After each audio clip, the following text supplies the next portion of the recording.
Welcome to What's New, your channel for everyday solutions. Be sure to subscribe, share and like our videos. This is What's New. Pittsburgh welcomed Uber's driverless car experiment. Not anymore. By Cecelia Kang. Pittsburgh, when Uber picked this former Rust Belt town as the inaugural city for its driverless car experiment, Pittsburgh played the consummate host. You can either put up red tape or roll out the red carpet, Bill Peduto, the mayor of Pittsburgh, said in September. If you want to be a 21st century laboratory for technology, you put out the carpet. 9 months later, Pittsburgh residents and officials say Uber has not lived up to its end of the bargain.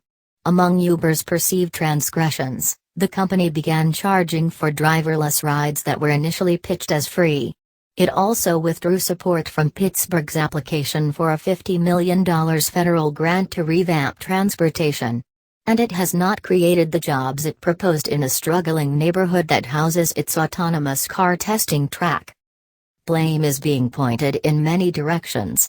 While Mr. Peduto had trumpeted his relationship with Uber's chief executive, Travis Kalanick, he didn't get any commitments in writing about what the company would provide for Pittsburgh. That became an issue in Pittsburgh's Democratic mayoral primary this month, with Mr. Peduto's challengers criticizing his relationship with Uber and one calling the company a stain on the city. Mr. Peduto won the primary. "This was an opportunity missed," said Michael Lamb, Pittsburgh's city controller, who has called on Uber to share the traffic data gathered by its autonomous vehicles. The deteriorating relationship between Pittsburgh and Uber offers a cautionary tale, especially as other cities consider rolling out driverless car trials from Uber, Alphabet's Waymo and others. Towns like Tempe, Arizona, have already emulated Pittsburgh and set themselves up as test areas for self-driving vehicles. Many municipalities see the experiments as an opportunity to remake their urban transportation systems and create a new tech economy. Yet Pittsburgh shows the clash of private versus public interests that can result. The lessons are college course level 101, said Linda Bailey, the executive director of the National Association of City Transportation Officials. Uber is a business, and they want to make money, she said. With Pittsburgh, we learned we need to present the city's needs up front. Uber said it was open to a deal with Pittsburgh but had yet to see a draft of proposed commitments the city is seeking from the company. Uber said it planned to share some data collected by its autonomous vehicles with the city this year, though Pittsburgh officials say the data Uber shares with other cities is insufficient.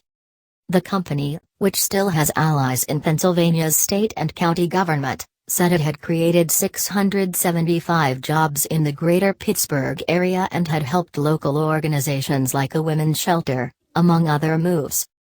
Uber is proud to have put Pittsburgh on the self-driving map, an effort that included creating hundreds of tech jobs and investing hundreds of millions of dollars, the company said in a statement.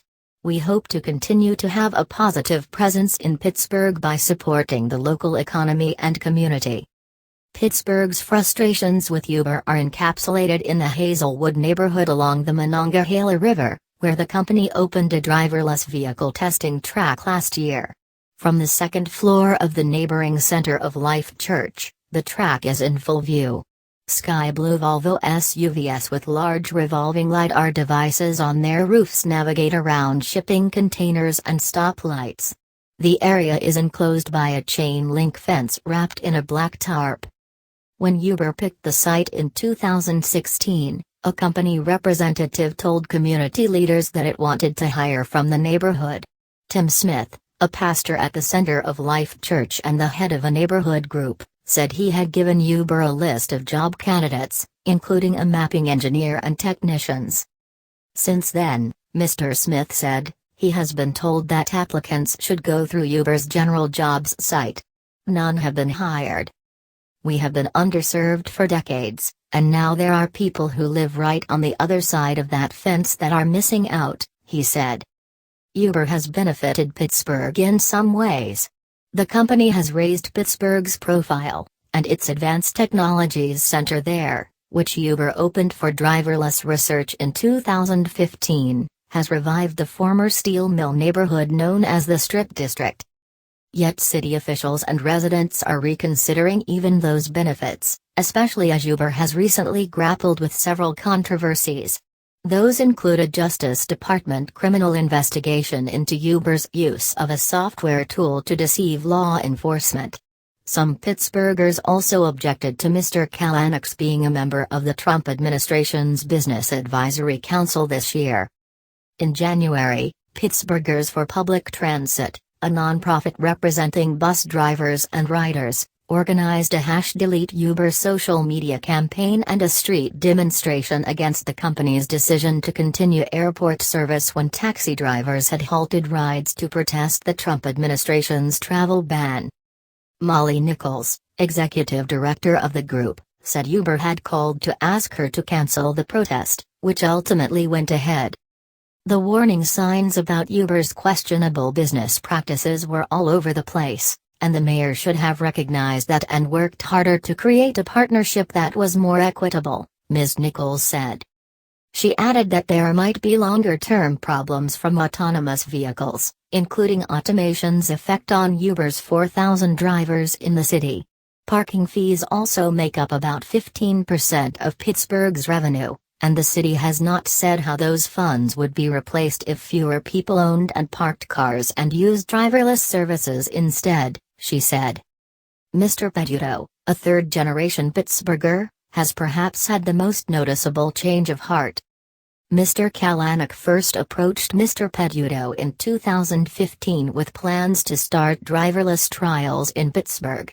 At the time, Mr. Kalanik had hired away more than 36 researchers and robotics experts from the city's Carnegie Mellon University, upsetting some faculty and officials. Mr. Peduto defended Uber and said he shared Mr. Kalanik's vision. The two exchanged texts frequently. In September, Mr. Peduto became the first passenger to hail a driverless car and posted a photo of himself grinning in the back seat of an Uber car. It was inspiring, and we knew in Tempe, the Innovation Center of Arizona, we wanted to have that kind of partnership, said Mark Mitchell, the mayor of Tempe, where Uber began testing driverless cars last fall. But hidden from the public was Mr. Peduto's simmering frustration with Uber.